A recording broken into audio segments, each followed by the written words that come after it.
Welcome to the Balaji classes. आज की इस वीडियो में हम देखेंगे यूपी पीसीएस 2020 से संबंधित कुछ ऐसे क्वेश्चंस जो कि एग्ज़ाम ओरिएंटेड क्वेश्चन है और पुराने साल के पेपर के क्वेश्चंस हैं। तो जो कि हर एक एस्पिरेंट जो कि यूपी पीसीएस 2020 का एग्ज़ाम देने जा रहा है उसके लिए इंपॉर्टेंट क्वेश्चंस हैं। इसके लिए आपको क्या करना होगा कि इस चैनल को सब्सक्राइब करके बेल आइकन दबाना पड़ेगा, जिससे आगे वाले जितने भी पार्ट हैं वो आपसे मिस ना हो पाएँ और आप इस तरीके के प्रश्न की प्रैक्टिस कर पाएँ, अच्छे से इस प्रकार के क्वेश्चंस को समझ पाएँ। क्योंकि मैं हर एक प्रश्न को व्याख्या सहित करके बताऊंगा, हर एक प्रश्न से जितने भी फैक्ट हो सकते हैं उन सभी फैक्ट को मैं आपको बताऊंगा। तो इसलिए चलिए वीडियो स्टार्ट करते हैं। पहला प्रश्न आप यहाँ पर देख रहे हैं। पहला प्रश्न दिया है कि निम्नलिखित में से कौन सी शीत, यानी ये जो लिखा है क्षति यहाँ पर हो जाएगा शीत यानी ठंडी, शीत समुद्री धारा है। तो इसका आंसर हो जाएगा ऑप्शन डी, हम्बोल्ट जो धारा है वो शीत धारा है। और हम्बोल्ट धारा का संबंध किससे है? तो ये जो हम्बोल्ट धारा है इसका संबंध है प्रशांत महासागर से। किससे संबंध है? प्रशांत महासागर से। यानी इस प्रश्न का ऑप्शन डी हम्बोल्ट धारा हो जाएगा। इसके अलावा आप यहाँ पर देखें तो मैंने कहा कि शीत, तो शीत का मतलब ये हो गया कि ठंडी जो धाराएं हैं। इसके अलावा जो धाराएं हैं, चाहे वो ब्राज़ील धारा, चाहे गल्फ और चाहे क्यूरोशिया, ये उष्ण धाराएं यानी गर्म धाराएं हैं। तो जैसे ब्राज़ील धारा है, आप यहाँ पर देखें, जैसे ब्राज़ील धारा है तो ब्राज़ील धारा किसका संबंध किससे है? ब्राज़ील धारा का संबंध है अटलांटिक महासागर से। किससे संबंध है? अटलांटिक महासागर से। अटलांटिक महासागर से। इसके अलावा गल्फ स्ट्रीम, तो गल्फ स्ट्रीम का संबंध किससे है? इसका भी अटलांटिक महासागर से है। इसके अलावा क्यूरोशिया धारा, तो इसका किससे है? प्रशांत महासागर से। प्रशांत महासागर से। और हम्बोल्ट धारा का संबंध किससे है? तो इसका भी संबंध है प्रशांत महासागर से। लेकिन ये जो धाराएं हैं ये हैं उष्ण और जो हम्बोल्ट धारा है ये शीत है। प्रशांत महासागर को हम इंग्लिश में बोलते हैं पैसिफिक ओशियन। तो इस प्रश्न का ऑप्शन डी सही आंसर हो जाएगा। और जितने भी फैक्ट मैंने आपको बताए हैं इन सभी फैक्ट को आप याद रखिएगा। चलिए अगला प्रश्न। अगला प्रश्न आप देख रहे हैं, संसार की सबसे महत्वपूर्ण जहाजी नहर कौन सी है? तो संसार की सबसे महत्वपूर्ण जो जहाजी नहर है वह है ऑप्शन डी स्वेज नहर। ऑप्शन डी स्वेज नहर। अब बात करते हैं इससे रिलेटेड फैक्ट की। तो जो स्वेज नहर है इसकी अगर हम बात करते हैं तो भूमध्य सागर एवं लाल सागर को मिलाने वाली स्वेज नहर, यानी स्वेज नहर किसको मिलाती है? भूमध्य सागर को और लाल सागर को। इतनी बात आपको समझ में आई होगी। अब बात करते हैं इसके निर्माण की। तो इसका जो निर्माण का काम किया था वो क्या था? एक फ्रांसीसी थे जिनका नाम था Ferdinand de Lesseps. Ferdinand de Lesseps. Okay. इसके अलावा बात करते हैं इस नहर की लंबाई कितनी है? तो इस नहर की लंबाई है 168 किलोमीटर। अगर बात करते हैं कि इस नहर की चौड़ाई कितनी है, तो इस नहर की चौड़ाई है जितने हमारे साल में दिन होते हैं, यानी 365 दिन होते हैं साल में, और 365 क्या है इसकी चौड़ाई है? 365 किलोमीटर। आई होप आपको इतनी सारी बातें समझ में आई होंगी। अब बात करते हैं कि इम्पॉर्टेंट क्यों है। तो यहाँ से 90 जलयान डेली जाते हैं और एक बार इसे पार करने में लगभग 15 घंटे का समय लग जाता है। तो जितनी बातें मैंने आपको बताई इन सभी बातों को आप याद रखिएगा। अगला प्रश्न आप देख रहे हैं यहाँ पर। अगला प्रश्न है कि निम्नलिखित में से कौन अक्साई चीन का भाग है? अक्साई चीन का भाग है। तो इस प्रश्न का जो सही आंसर हो जाएगा वो हो जाएगा ऑप्शन ए कराकोरम श्रेणी। बात करते हैं अक्साई चीन की। तो अक्साई चीन का संबंध किससे है? अक्साई चीन का संबंध है कराकोरम श्रेणी से। इसके अलावा अगर इसको बात करते हैं तो यह जैसे हम आप देखते हैं जो भारत का मैप है, तो ये कुछ इस तरीके से जो है वो भारत का मैप आप थोड़ा सा देख लीजिएगा। तो ये कुछ ऊपर का जो पार्ट है ये जम्मू एंड कश्मीर का भाग है। किसका भाग है? जम्मू एंड कश्मीर का भाग है। और जो ये पार्ट है इस तरफ का पार्ट, ये पार्ट है अक्साई चीन का भाग, लगभग भाग है ये जो है। इस पार्ट को 1947 में यानी 1947 में पाकिस्तान ने हमला करके इस भाग पर जो है कब्जा कर लिया था और बाद में इस पार्ट को चीन को दे दिया था। इस पार्ट को किसको दे दिया था? चीन को दे दिया था। इसलिए इस पार्ट को जो है हम कहते हैं अक्साई चीन, और सुरक्षा की दृष्टि से ये पार्ट अति महत्वपूर्ण है। तो आई होप आपको ये सारी बातें समझ में आ गई होंगी। अगला प्रश्न आप देख रहे हैं, ये प्रश्न साइंस का क्वेश्चन है। प्रश्न चौथा है कि न्यूट्रॉन की खोज किसने की थी? तो न्यूट्रॉन की खोज की थी ऑप्शन ए जेम्स चैडविक ने। किसने की थी? चैडविक ने की थी। बात करते हैं इन अगले जो टर्म्स की। तो यहाँ पर हमने देखा कि हमें इतना मालूम है कि परमाणु को 3 भागों में जो बांटा जा सकता है, इलेक्ट्रॉन, प्रोटॉन और न्यूट्रॉन। तो हमने जो क्लास 10th में एक फॉर्मूला रटा हुआ था, जैसे बोलते हैं ईंट पर नाच। अब इलेक्ट्रॉन की जो खोज की थी वो की थी जे टी फॉर टॉमसन ने। इस बात को आपको समझ में आ गया होगा, ये बात आपको। अप्पा पा से परमाणु, जिसकी खोज किसने की थी? परमाणु की खोज किसने की थी? ऑब्वियसली रदरफोर्ड ने। आर से रदरफोर्ड। और न्यूट्रॉन जैसा कि क्वेश्चन है तो चा से चैडविक। तो ये बात सारी आपको समझ में आ गई होगी कि इलेक्ट्रॉन, प्रोटॉन और न्यूट्रॉन की खोज किसने की थी। तो जो ये थोड़ा सा एक फॉर्मूला है, इसको आप समझ करके किसी भी तरीके से याद कर लें। ये 3 जो प्रश्न है, इलेक्ट्रॉन, प्रोटॉन, न्यूट्रॉन की खोज किसने की थी, आसानी से याद हो जाएगा। अगला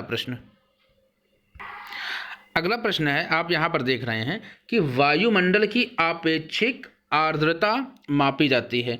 तो ऑप्शन बी हाइग्रोमीटर से मापी जाती है वायुमंडल की आपेक्षिक आर्द्रता। इसके अलावा बात करते हैं तो जो लैक्टोमीटर है, आप देख रहे हैं लैक्टोमीटर यहाँ पर। तो लैक्टोमीटर से हम क्या मापते हैं? दूध की शुद्धता। किसकी शुद्धता मापते हैं? दूध की शुद्धता। इसके अलावा आप यहाँ देख रहे हैं पोटेंशियोमीटर। तो पोटेंशियोमीटर से हम क्या देखते हैं? पोटेंशियोमीटर से हम देखते हैं जो 2 बिंदु हैं, यानी इलेक्ट्रिक सर्किट के जो 2 बिंदु हैं उनके बीच में वोल्ट मीटर या विभवांतर मापते हैं। तो इस प्रकार से आपको सारे फैक्ट समझ में आ गए होंगे।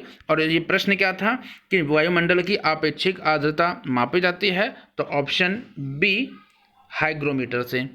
अगला प्रश्न है, जब किसी बोतल में पानी भरा जाता है और उसे जमने दिया जाता है, यानी उसमें बर्फ़ जम जाती है, तो बोतल टूट जाती है। क्योंकि ऐसा इसलिए होता है। तो अब यहाँ पर आप देखेंगे इसका ऑप्शन क्या है? ऑप्शन ए पानी जमने पर फैलता है। तो इसका कारण क्या है? बोतल क्यों टूट जाती है? क्योंकि होता क्या है कि जो पानी होता है वो जब अपनी अवस्था चेंज करता है और बर्फ़ बनता है तो इसके आयतन में वृद्धि हो जाती है, यानी उसके वॉल्यूम में वृद्धि हो जाती है, जिससे क्या हो जाता है कि बोतल को जो वॉल्यूम है या उसका जो आयतन है वो तो उतना ही रहता है, और पानी जमने पर बर्फ़ बन जाता है और बर्फ़ का जो आयतन है वो बढ़ जाता है। ऐसा क्यों होता है? क्योंकि इनका जो घनत्व है वो बढ़ जाता है। तो इस प्रकार से घनत्व बढ़ने से क्या हो जाता है? इसका आयतन भी बढ़ जाता है, जबकि बोतल का आयतन स्थिर रहता है, जिससे बोतल टूट जाती है। अगर इसको हम ऐसे समझें तो हम इसको इस प्रकार से समझ सकते हैं कि जब कभी भी आपने सर्दियों में देखा होगा कि अगर कभी ऐसी सर्दी पड़ी है, आप जिसको याद होगा, तो अगर ऐसी सर्दी पड़ी है कि जिसमें कभी टेम्परेचर 0 डिग्री से नीचे भी गया है, तो जो पानी की पाइप लाइन है उसमें पानी में जो पानी होता है वो बर्फ़ बन जाता है और जम जाता है, जिसकी वजह से क्या होता है कि पानी की जो पाइप लाइनें होती हैं वो भी फट जाती थी। तो इस प्रश्न का सही आंसर ऑप्शन ए हो जाएगा। अगला प्रश्न 7वां है कि निम्नलिखित में से कौन सा मूल तत्व है? तो मूल तत्व आप समझ गए, यहाँ पर वो है रेत। ऑप्शन ए इस प्रश्न का सही आंसर हो जाएगा, यानी रेत मूल तत्व है। अगला प्रश्न है, ये प्रश्न संविधान या पॉलिटी का है। अगला प्रश्न है, भारत में संघ राज्यों का प्रशासन होता है। तो भारत में संघ राज्यों का प्रशासन होता है, ऑप्शन ए राष्ट्रपति द्वारा होता है, और ये होता है आर्टिकल या अनुच्छेद या आर्टिकल 239 के द्वारा। आई होप आपको क्वेश्चन समझ में आया होगा। इसके अलावा आप देखते हैं कि अगर 239A है 239A है। तो इसमें क्या होता है कि राज्य क्षेत्रों में जो विधान मंडल होते हैं तथा ये क्या कर सकता है कि मंत्रि परिषदों का सृजन संसद विधि द्वारा कर सकता है, संसद विधि द्वारा कर सकता है। तो इस तरीके से आपने 239 और 239A का क्या प्रावधान है इसको समझ लिया होगा। अगला प्रश्न है, ये इंपॉर्टेंट प्रश्न है। भारत सरकार के मुख्य विधि परामर्शदाता हैं कौन? मुख्य विधि परामर्शदाता हैं option A solicitor general of India, इसे बोलते हैं महान्यायवादी, इसे बोलते हैं महान्यायवादी। इसके अलावा इसके बारे में अगर हम बात करते हैं तो महान्यायवादी, जो भारत का महान्यायवादी कौन हो सकता है? तो ऐसा शख्स जो सुप्रीम कोर्ट का उच्चतम न्यायालय का न्यायाधीश हो सकता है। क्या हो सकता है? न्यायाधीश हो सकता है। कहाँ का? उच्चतम न्यायालय का। तो न्यायाधीश होने की योग्यता रखने वाला, यानी उच्चतम न्यायालय की न्यायाधीश रखने की योग्यता रखने वाला व्यक्ति सॉलिसिटर जनरल ऑफ इंडिया या महान्यायवादी हो सकता है। अगर बात करते हैं कि इसकी नियुक्ति कौन करता है, तो इसकी नियुक्ति करता है प्रेसिडेंट या भारत का राष्ट्रपति। इसके अलावा बात करते हैं कि इसका वेतन, तो इसका वेतन भी राष्ट्रपति के पारिश्रमिक, यानी जितनी पारिश्रमिक राष्ट्रपति निर्धारित करेगा उसके हिसाब से मिलेगा। और ये राष्ट्रपति का प्रसाद पर्यंत पद पर होता है। प्रसाद पर्यंत का मतलब ये हो गया कि जब तक राष्ट्रपति चाहेगा तब तक ही महान्यायवादी अपने पद पर बना रह सकता है। इसके अलावा अगर बात करते हैं कि महान्यायवादी के कार्य क्या होते हैं, तो बात करते हैं महान्यायवादी के कार्य की, तो यह क्या कर सकता है? महान्यायवादी भारत के राज्य क्षेत्रों में और सभी न्यायालयों में सुनवाई का अधिकार रखता है। क्या कर सकता है? सुनवाई कर सकता है। इसके अलावा यह क्या कर सकता है? भारत सरकार को विधि संबंधी सलाह दे सकता है। क्या कर सकता है? विधि संबंधी सलाह दे सकता है। तो आई होप आपको सॉलिसिटर जनरल ऑफ इंडिया या महान्यायवादी से संबंधित सभी फैक्ट याद हो गए होंगे। अगला प्रश्न यहाँ पर है, ये भी एक इम्पॉर्टेंट क्वेश्चन है। भारतीय संविधान सभा की स्थापना की गई थी। तो भारतीय संविधान सभा की स्थापना यहाँ पर 6 दिया हुआ है, ये गलत है। हुई थी 9/12 को। 9/12/1946 का मतलब ये हो गया कि 9 दिसंबर 1946 को भारतीय संविधान सभा की पहली बैठक हुई थी। इसमें क्या हुआ था कि मुस्लिम लीग ने क्या किया था? इसका बहिष्कार कर दिया था।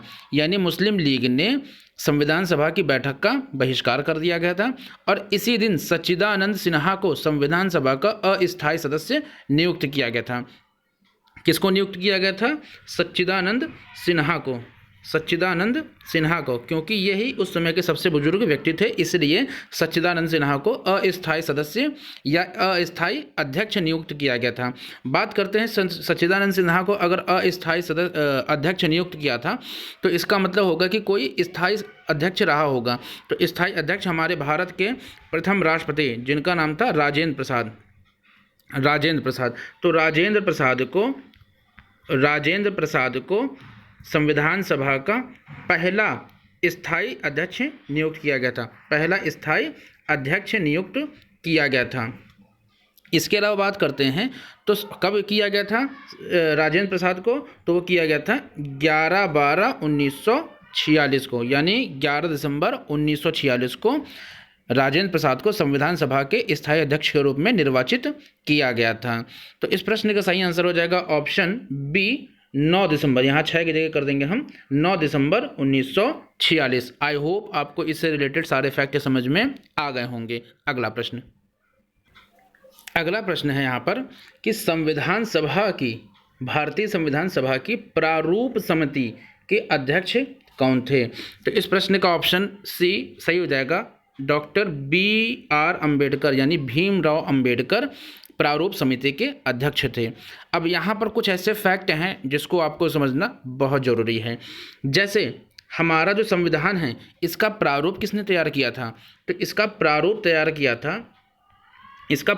किया था VN राव ने। किसने तैयार किया था? VN राव ने। और इनके प्रारूप पर विचार विमर्श करने के लिए संविधान सभा द्वारा 29 अगस्त 1947 को एक संकल्प पारित करके प्रारूप समिति का गठन किया था। यानी ये जो प्रारूप समिति जिसके अध्यक्ष BR अम्बेडकर हैं, इस समिति का गठन संविधान सभा के द्वारा कब किया गया था? तो वो किया गया था 29 अगस्त को। कब किया गया था? 29 अगस्त को 1947 को 1947 को। इसके अलावा इस जो समिति है यानी प्रारूप समिति जिसके अध्यक्ष डॉक्टर BR अम्बेडकर थे, इन्होंने इसका अनुमोदन इस पर जो है अपनी रिपोर्ट कब दी? तो इस पर रिपोर्ट दी थी इन्होंने रिपोर्ट दी थी। कब दी थी? 21 फरवरी 1948 को 1948 को। तो आई होप आपको इससे सारे रिलेटेड फैक्ट समझ में आ गए होंगे। अगर आपको वीडियो पसंद आ रही हो तो लाइक ज़रूर कीजिएगा और अपने दोस्तों से शेयर ज़रूर कीजिएगा, क्योंकि आगे आने वाली जितने भी वीडियोज़ हैं उसका लाभ आपको मिल सकेगा और इससे मुझे मोटिवेशन मिलेगा कि जिससे मैं अपनी और मेहनत करके अच्छे से वीडियो बना सकूँ। अगला प्रश्न है, भारतीय संविधान में मूल कर्तव्य को सम्मिलित किया गया था। तो ऑप्शन बी 42वें संविधान संशोधन द्वारा मूल कर्तव्य को जोड़ा गया था। अब बात करते हैं हमारा जो मूल संविधान था, क्या था हमारा मूल संविधान? तो मूल संविधान में मौलिक कर्तव्य नहीं था। मूल संविधान में हमारे मौलिक कर्तव्य नहीं था, लेकिन स्वर्ण सिंह किसकी? स्वर्ण सिंह समिति ने इसका पुनर्निरीक्षण किया और पुनर्निरीक्षण करने के आधार पर 1976 को यानी 1976 को अपनी रिपोर्ट में 42वें संविधान संशोधन द्वारा संविधान में भाग 4 का इसको जोड़ा और अनुच्छेद 51 का जोड़ा और इसको जोड़ने के बाद मूल कर्तव्य को शामिल कर दिया। तो यानी एक बार इसमें थोड़ा सा और फैक्ट मैं जोड़ दूं कि कितने मूल कर्तव्य हैं। तो हमारे 10 मूल कर्तव्य हमारे संविधान में लिखे गए हैं। इसको एक बार फिर से रिकॉल कर लेते हैं। बात करते हैं भारतीय संविधान में मौलिक कर्तव्यों को कब शामिल किया था? तो 42वें संविधान संशोधन द्वारा शामिल किया गया। किस समिति की सिफारिश पर? तो स्वर्ण सिंह समिति की सिफारिश पर। कब किया गया था? तो 1976 को किया गया था। और भाग 4 का के अंतर्गत 51 का आर्टिकल यानी अनुच्छेद के द्वारा जोड़ा गया था और हमारे कुल मूल कर्तव्य 10 हैं। तो आई होप आपको ये सारे फैक्ट समझ में आए होंगे। इस प्रकार से आज की वीडियो जितने क्वेश्चन थे इतने तक ही है। अगले भाग में हम और भी अच्छे क्वेश्चंस लेकर के आएंगे। Thanks for watching this video. मिलते हैं इसी प्रकार की नेक्स्ट वीडियो में। तब तक के लिए जय हिंद, जय भारत।